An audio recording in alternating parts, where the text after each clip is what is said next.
Church में एक लड़की आया करती थी प्रे करने के लिए, प्रार्थना करने के लिए, और वो अपनी मन्नतें मांगने के लिए जब आया करती थी तो वो बचपन से ही यहाँ पर उसके आने जाने का सिलसिला लगा रहता था। वो देखती थी कि एक लड़का भी यहाँ पर आता है। धीरे धीरे वक्त आगे चलता है, दोनों बड़े होने लगते हैं और दोनों की दोस्ती कब प्यार में बदल जाती है पता ही नहीं चलता।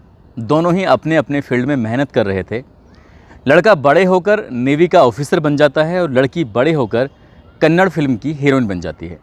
और यहाँ से इन दोनों ने फैसला किया कि ज़िंदगी जिएंगे साथ, मरेंगे साथ, जब भी रहेंगे साथ साथ रहेंगे। बस ये फैसला था। अचानक ही तीसरे व्यक्ति की दखल यहाँ पर आती है और दखल जैसे ही होती है वैसे ही यहाँ पर एक कत्ल होता है। इतना भयानक कत्ल कि इस कत्ल की गूंज पूरे हिंदुस्तान ही नहीं बल्कि पूरी दुनिया में गूंज जाती है। आज हम श्रद्धा के कत्ल के बारे में बात करते हैं तो उसके 35 टुकड़ों की गूंज हर किसी की ज़ुबान पर है। हर कोई एक ही मांग करता है कि उसके आरोपी को सज़ा मिलनी चाहिए, वो भी कठोर से कठोर सज़ा मिलनी चाहिए। लेकिन जिस कत्ल की मैं बात करता हूँ उसमें 35 नहीं बल्कि 300 से ज़्यादा टुकड़े किए गए थे शरीर के। इंसान को मार तो दिया था। जब उसके 300 से ज़्यादा टुकड़े होते हैं तो इस बात की गूंज सब जगह गूंजती है। लेकिन अफसोस वही होता है जो आज मीडिया लगातार जाहिर करने की कोशिश कर रहा है, उनको उतनी सज़ा नहीं मिलती जितने का एक कत्ल करने के बाद एक अपराधी को मिलनी चाहिए। आदाब, नमस्कार, सत श्री अकाल। मैं उस्मान सैफ़ी। आज की जो सच्ची घटना मैं आपको सुनाने जा रहा हूँ, ये सच्ची घटना है महाराष्ट्र प्रदेश का एक इलाका है मलाड। दरअसल एक लड़की सन 2006-07 के आसपास अपने केरल के कोच्चि को छोड़कर सीधा मुंबई की ओर रुख करती है। वो चाहती थी कि बॉलीवुड की फ़िल्मों में उसे मौका मिलेगा, अवसर मिलेगा। तो अवसर मिलने के बाद वो बॉलीवुड में अपना नाम कमाना चाहती थी। और धीरे धीरे करके ऐसे ही उसने एक प्रोडक्शन हाउस से दूसरे प्रोडक्शन हाउस और दूसरे से तीसरे में जाने के बाद अपना ऑडिशन दे रही थी ताकि किसी फिल्म में, कभी किसी टीवी प्रोडक्शन में उसे काम मिल जाए और वो अपनी ज़िंदगी की नई शुरुआत कर सके। एक दिन उसका ऑडिशन चल रहा था। जब ऑडिशन हो रहा है तो उस लड़की से एक डायलॉग बुलवाने के लिए बोला जाता है। दरअसल साउथ की हीरोइन थी, हिंदी ठीक से आती नहीं थी, डायलॉग हिंदी में बोलना था। और जैसे ही डायलॉग बोलने के लिए उससे कहा जाता है तो वो हिंदी को जब ठीक से नहीं बोल पा रही तो बाकी लोग उसके ऊपर हंस रहे थे, बार बार हंसते थे। वो बहुत ज़्यादा डिमोरलाइज हो रही थी, हतोत्साहित हो रही थी। अब करे तो क्या करे, लड़की परेशान हो जाती है। तभी वहाँ पर एक और लड़के की एंट्री होती है। वो लड़का कोई और नहीं था बल्कि कानपुर का रहने वाला एक लड़का, जो कि वो भी अपनी किस्मत आजमाने के लिए मुंबई आया हुआ था और एक प्रोडक्शन हाउस में जुड़ जाता है। बड़ा क्रिएटिव माइंडेड बंदा था और मीडिया एग्जीक्यूटिव की उसके पास एक पोस्ट थी। अब वो उन लोगों को शांत करता है जो प्रोडक्शन हाउस के अंदर ऑडिशन ले रहे थे। वो कहता है कि मैं ऑडिशन लूँगा। उस लड़की को समझाने की कोशिश करता है लेकिन वो समझ जाता है कि ये लड़की साउथ की रहने वाली है, साउथ की फ़िल्मों में इसने काम किया है और वो हिंदी की फ़िल्मों में काम करना चाहती है, लेकिन इसको हिंदी ठीक से आती नहीं है। उस लड़की को समझाता है, समझाने के बाद उसकी मदद करता है। अब लड़की को लगता है कि कोई सहारा उसको मुंबई के अंदर मिल गया है। बस ये रोज़ रोज़ की बात थी। दोनों एक दूसरे के साथ आने लगते हैं, दोस्ती थोड़ी प्रगाढ़ होने लगती है, एक दूसरे के सुख में और दुख में भी शामिल होने लगते हैं। फिर एक वक्त आता है 6 मई 2008। ये लड़की किसी अलग इलाके में रहती थी और उसने अपना कमरा, अपना जो घर था उसको छोड़कर मलाड में एक अपार्टमेंट लिया। उस अपार्टमेंट में उसने 6 मई 2008 को शिफ्ट होने लगी।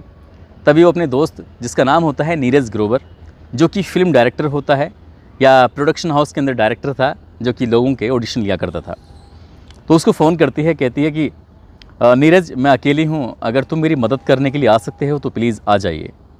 नीरज उसकी बात सुनता है और रात के 9:30 बजे के आसपास सीधा पहुँच जाता है कमरे पर और उसके जो सामान था वो सारे के सारे सामान को अपनी दोस्त, जो हीरोइन का नाम होता है कन्नड़ की अभिनेत्री मारिया सुसीराज, और ये डायरेक्टर जो होता है इसका नाम होता है नीरज ग्रोवर, दोनों अपने अपार्टमेंट में मिलते हैं।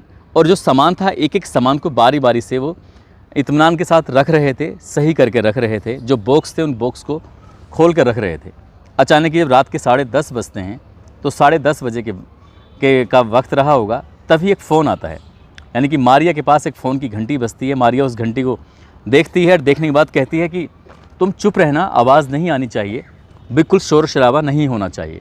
लेकिन अचानक ही जैसे ही मारिया इस फ़ोन को सुनने की कोशिश कर रही थी, तभी उस लड़के को, यानी कि नीरज ग्रोवर को छींक आती है। वो छींकने लगता है। उस छींक की आवाज़ उस फ़ोन तक पहुंच जाती है। और फ़ोन करने वाला कोई और व्यक्ति नहीं था बल्कि इसी हीरोइन का मंगेतर, जिसका नाम होता है जेरोम मैथ्यू, जो कि कोची में है, नेवी का ऑफिसर होता है। और इस नेवी के ऑफिसर ने ये समझते हुए देर नहीं लगाई, उसने पूछा कि कमरे में कौन है, तुम्हारे साथ रात के 10:30 बजे हैं, कौन है। तब जब बार बार एक ही सवाल पूछा जा रहा था तो वो कहती है कि यहाँ पर जो नीरज है वो मेरे साथ आ गया है, वो मेरी कमरा शिफ्ट कराने में मदद कर रहा है। बात मदद की थी तो उसने कहा कि रात के 10:30 बजे हैं, इसको अब यहाँ नहीं होना चाहिए, इसको यहाँ से घर भेजो। वो थोड़ा गुस्से में था ये बात देखने के बाद कि उसकी मंगेतर के पास आखिरकार कोई गैर मर्द कैसे आ सकता है। रात के 10:30 बज चुके थे। लगभग 11:30 बजे के बाद, यानी कि 1 घंटे बाद फिर से फ़ोन आता है और मैथ्यू फ़ोन करके कहता है कि क्या यहाँ से नीरज ग्रोवर गया कि नहीं गया। जब बहुत गुस्से में वो इतना सवाल करने लगता है, कहता है कि गया कि नहीं गया, बस मैं एक बार पूछना चाहता हूँ। तब वो कहती है कि वो यहाँ नहीं है, यहाँ से जा चुका है। यानी कि उसने जो सच था उस सच को झुटलाने की कोशिश की। और हीरोइन ने ये कहते हुए जैसे ही फ़ोन काटा है उसके बाद फ़ोन को स्विच ऑफ कर दिया। अब इसके बाद ये आराम से घर में रहते हैं इत्मीनान के साथ, और बस सामान लगाते लगाते कब एक दूसरे के करीब आ जाते हैं इनको पता ही नहीं चलता। दोनों साथ रहते हैं, एक दूसरे के साथ संबंध बनाते हैं, और संबंध बनाने के बाद रात पूरी निकल जाती है। और अचानक ही सुबह 7:30 बजे, यानी कि 7 मई 2008 की सुबह 7:30 बजे के आसपास बार बार घंटी बज रही थी। अचानक से हड़बड़ाते हुए हीरोइन उठती है, और उठने के बाद मारिया अपने कपड़े पहनती है। और कपड़े पहनने के बाद इतनी देर में जो कपड़े पहनने का जो समय लेती है, तभी घंटी लगातार बज रही थी। वो घंटी बजाने वाला ऐसा लग रहा था बहुत ज़्यादा गुस्से में है, और वो कोई और नहीं होता है। जैसे दरवाज़ा खुलता है तो सामने मैथ्यू खड़ा हुआ था। यानी कि मैथ्यू मुंबई से बहुत दूर था, कोची में था, केरल में था, और वो रातों रात यहाँ तक कैसे पहुँच गया। उसने पूछा कि तुम यहाँ, मुझे लगा था कि शायद वो लड़का जाएगा नहीं, और मैंने रात में ही ये पता किया कि फ़्लाइट का टाइम क्या है। तभी वो कोची से मुंबई के लिए फ़्लाइट पकड़ता है। फ़्लाइट पकड़ने के बाद सीधा मुंबई एयरपोर्ट पहुंचता है, वहां से एक टैक्सी पकड़ता है, और टैक्सी पकड़ने के बाद जहां नई जगह उसने शिफ्ट किया था, अभी वो पहली ही रात थी, वहां दरवाजे पर खड़ा था, और उसने दरवाजे में धक्का देते हुए अंदर घुस जाता है। अंदर जाने के बाद देखता है कि वो बेडरूम के अंदर वो हीरो, यानी कि बॉलीवुड का जो डायरेक्टर होता है नीरज ग्रोवर, वो बेड पर सो रहा था, और उसके तन पर कोई कपड़े नहीं थे। जब बिना कपड़ों के वो सोता हुआ देखा तो यहाँ पर कहीं ना कहीं मैथ्यू को इतना गुस्सा आ जाता है, वो उसको ज़ोर से उठाता है। उठाने के बाद उसके साथ मारपीट करना शुरू कर देता है। मारपीट ज़्यादा शुरू हो जाती है। इसका नीरज विरोध कर रहा था। नीरज ने इसे कहा कि जो भी हुआ है इसको यहीं ख़त्म करते हैं, और इन दोनों तीनों के बीच में ही मारिया इसको बचाने की कोशिश कर रही थी। लेकिन बात हद से ज़्यादा बढ़ने लगती है। वो दौड़ता हुआ सीधा किचन की ओर जाता है, और किचन में उसको एक चाकू दिखाई देता है। यानी मैथ्यू एक चाकू उठाता है, सीधा उसी बेडरूम में जाता है।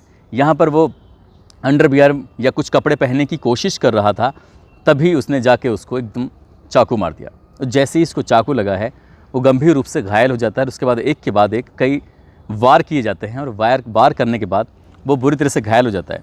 सुबह के 8:30 बज चुके थे, यानी कि वो मर चुका है। जो कि टीवी प्रोडक्शन हाउस का डायरेक्टर होता है नीरज ग्रोवर, उसकी लाश पड़ी हुई है। तभी इसको, मैथ्यू को बहुत गुस्सा आता है मंगेतर को, और मंगेतर कहता है कि आखिरकार तुमने उसके साथ ऐसे संबंध क्यों बनाए। तभी वो लड़की गिड़गिड़ाते हुए रोते हुए कहती है कि मेरी कोई ज़बरदस्ती नहीं थी। ये उस तमाम तरह के बहाने लेती है। कुल मिला के लाश पड़ी हुई है उसी कमरे के अंदर। फिर दोनों इत्मीनान के साथ एक दूसरे के साथ संबंध बनाते हैं। संबंध बनाने के बाद यहाँ से नहाते हैं, कपड़े बदलते हैं, और कपड़े बदलने के बाद इसी बीच में उसकी जो डेड बॉडी थी वो बाथरूम के अंदर रख देते हैं, क्योंकि उसके अंदर से काफ़ी मात्रा में खून जो बह रहा था। यहाँ से सीधा अब रुख करते हैं, एक हाइपर सिटी मॉल होता है, हाइपर सिटी मॉल जाते हैं। वहाँ जाने के बाद एक जो चाकू होते हैं, छुरी होती हैं तेज़ धार वाली, उसको ख़रीदते हैं, और यहीं से कुछ बैग खरीदते हैं, पॉलीथीन के बड़े बड़े बैग। ख़रीदने के बाद जब दोपहर हो जाती है, लगभग 12:30 या 1 बजे के आसपास का वक्त हो चला था, तो वापसी में आते हुए पे उनको जब भूख लगती है बहुत तेज़, तो एक रेस्टोरेंट में जाते हैं, खाना खाते हैं, और खाना खाने के बाद फिर सीधा आ जाते हैं कमरे पर। अब यहाँ आने के बाद सोचते हैं कि इस लाश का करें तो क्या करें। हालांकि इन्होंने जब संबंध बना रहे थे उससे पहले इनको अच्छा खासा वक्त मिलता है, और इसी वक्त के दौरान ही इन्होंने फैसला कर लिया था कि करना क्या है। अब घर सीधा कमरे पर आने के बाद बाथरूम में आते हैं, और उस लाश के थोड़े छोटे टुकड़े करने शुरू कर देते हैं। थोड़े बहुत नहीं, लगभग 300 उसके शरीर के पीस किए गए थे, और उन 300 पीसों को कुछ पॉलीथीन के अंदर पैक करते हैं, और पैक करने के बाद यहाँ से सीधा उन्हें भरते हैं और रात के लगभग 7:30 बजे के आसपास का वक्त हो जाता है। इस हीरोइन यानी कि मारिया ने अपने एक मिलने वाले से उसकी एक सेंट्रो कार थी जो लाल रंग की होती है, उससे उधार लेती है कि मुझे अपना कमरा मलाड में शिफ्ट करना है, इसलिए मुझे कुछ तुम्हारी गाड़ी चाहिए सामान को इधर से उधर पहुंचाने के लिए। गाड़ी मिल जाती है और वही गाड़ी का इस्तेमाल किया जाता है। अब यहाँ से सीधा अपार्टमेंट से जो पॉलीथीन के बैग थे उनको लेकर सीधा गाड़ी में रखा जाता है। गाड़ी में रखने के बाद कुछ दूर चलते हैं, रास्ते में एक पेट्रोल पंप मिलता है और पेट्रोल पंप पर जाने के बाद यानी कि अंधेरा हो चुका है और वहाँ से काफ़ी मात्रा में पेट्रोल लिया जाता है। उस पेट्रोल को ले जाने के बाद सीधा गाड़ी में रखते हैं। पहले से ही गाड़ी में डेड बॉडी थी यानी कि लाश के 300 पीसेस थे, टुकड़े थे जो कि पॉलीथीन के अंदर पैक थे। अब यहाँ से जंगल की ओर रुख किया जाता है। रात के लगभग 9:30 बजे के आसपास एक जंगल में पहुँचते हैं। वहाँ आसपास कुछ देर इत्मीनान के साथ रुकते हैं, देखते हैं कि आसपास कोई है तो नहीं। वहाँ रुकने के बाद उस लाश को रखा जाता है, इनके बैग को रखा जाता है और जो पेट्रोल अपनी गाड़ी में अपने कुछ कट्टी वगैरह बोलते हैं उसको, उसमें लेके आते हैं। उस पर पूरा क्या पूरा ऐसे ही उड़ेल देते हैं और उस लाश में आग लगा देते हैं। बैठे रहते हैं तसल्ली से, लगभग रात के 12:30 बजे तक वो यहीं रहते हैं, जब तक क्या उसके पीसेस जो थे मीट के या लाश के जो पीस किए थे वो पूरी तरह से जल नहीं जाते। इस जलने के बाद रात के 12:30 बजे फिर वापस आते हैं अपने अपार्टमेंट में मलाड में और यहाँ आने के बाद फिर एक दूसरे के साथ संबंध बनाते हैं और एक दूसरे के साथ पूरी रात ऐसे ही बिताते हैं। अगला दिन निकलता है। अगला दिन निकलने के बाद यानी कि अब ये घटना 6 तारीख की थी, 7 तारीख को लाश को ठिकाने लगाया जाता है। 8 तारीख को दोपहर में 12:30 बजे के आसपास मुंबई से कोची के लिए इस नेवी अफसर की फ़्लाइट होती है, वो वापस चला जाता है। इधर जो नीरज ग्रोवर है अपने ऑफिस में नहीं जा रहा, तो घर वाले नहीं प्रोडक्शन हाउस वाले परेशान हो जाते हैं कि आखिरकार नीरज ग्रोवर कहाँ गया है। उसका नंबर भी स्विच ऑफ आ रहा था। तब कहीं जाकर पुलिस में मुकदमा दर्ज कराया जाता है। मुकदमा दर्ज कराने के बाद पुलिस वाले अब इस मामले की जांच पड़ताल में जुट जाते हैं।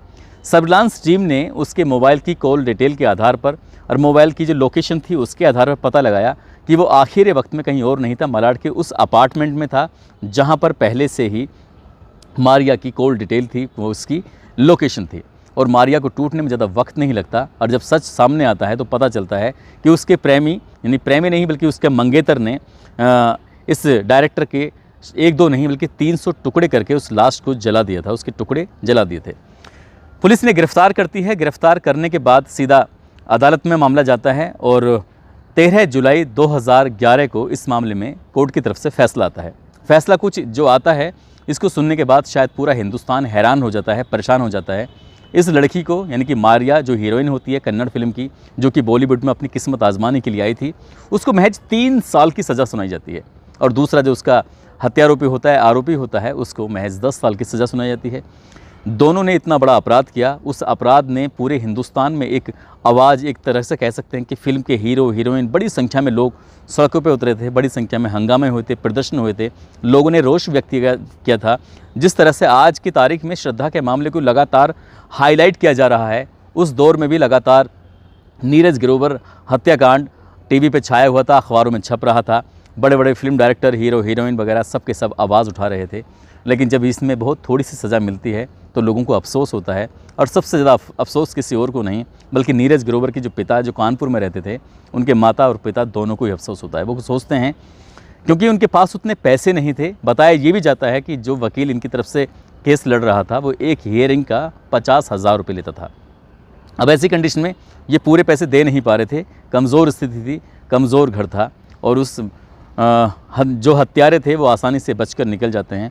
और जब ये बात लोगों को पता चलती है तो लोग सोचकर सुनकर हैरान रह जाते हैं। आज सन 2022 की मैं बात कर रहा हूँ, जब दिल्ली में श्रद्धा की हत्या होती है तो उसके बाद पूरे देश में एक तरह से भूचाल मच जाता है। लोग आवाज़ उठाते हैं, कहते हैं कि श्रद्धा के कातिल आफताब को बड़ी से बड़ी सज़ा मिलनी चाहिए, लेकिन जब सबूत ही नहीं होंगे तो सज़ा कैसी?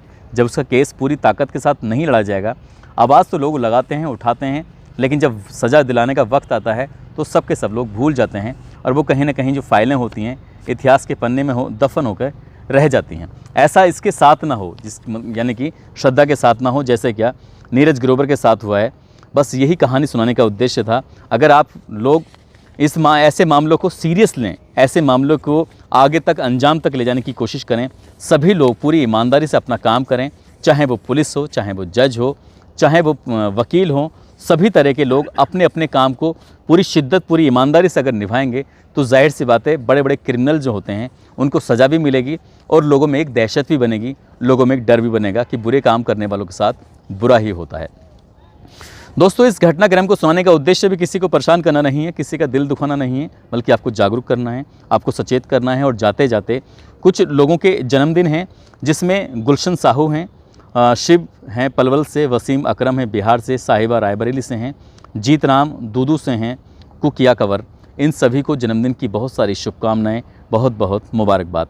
साथ ही कुछ लोगों ने नाम लेने की अपील की थी, जिसमें चंडीगढ़ की रहने वाली चांदनी शर्मा हैं, इन्होंने नाम लेने की अपील की थी। साथ ही राजस्थान के प्रेम सिंह भाटी हैं, मुरादाबाद से अली रहमत हैं, बाड़मेर से भीखा राम जी हैं, ओम प्रकाश राज बोहरा हैं, जोधपुर से हाफिज़ मेहर जैसलमेर से हैं, जानवी सिंह रुचि सिंह फरीदाबाद से, धर्मेंद्र मौर्य राजू दूधवाला हैं रोनीजा से, रामफल मीणा हैं करौली से, श्रवण राजपुरोहित ललित कुमार राजस्थान से हैं, मोहम्मद अमीर मेरठ से हैं, अशफाक राजस्थान से, समायरा खान हैं, गौरव दयाल जलेसर से हैं, दिनेश ठाकुर गुजरात से हैं। इन लोगों ने नाम लेने की अपील की थी और मैं बार बार इसलिए अटकता हूँ, जो मेरे साथी हैं उनकी अंग्रेज़ी बहुत अच्छी है, वो हिंदी में सही से नाम लिख नहीं पाते, इसलिए कई बार गड़बड़ हो जाती है, उसके लिए मैं क्षमा चाहूँगा।